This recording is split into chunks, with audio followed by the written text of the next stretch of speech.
people don't even understand that China was colonized for 108 years or whatever it was, and don't realize that that's what Hong Kong is about, right? It's about colonization.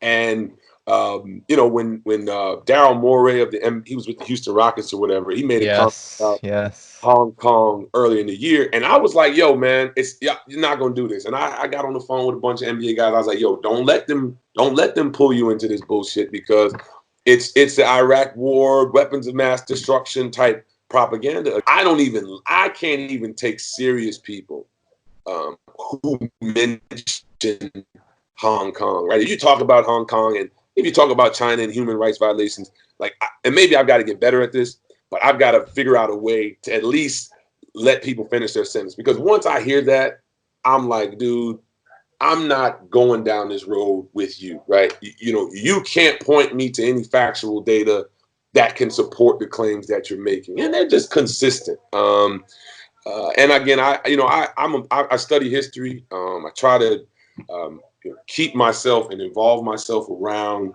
historical context because I feel like historical context can give us the best way to read, what's going on today. And again, like I said, if you study China, particularly late in the colonial period, the late 1940s, man, they have been on this.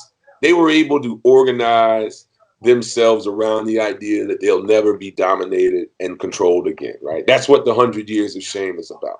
And the idea that this is sort of a political ideology that they teach their children about the period of time, the 108 years in China's history, the 100 or so years of history, that China worked to the benefit of other people.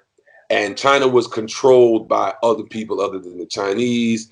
And that idea of someone else controlling China, losing its sovereignty, and then ultimately losing the connection with its past, with its illustrious thousands of years of history, is something, again, politically that they've organized their society around. And we have to be able to understand what we're facing. 抖音、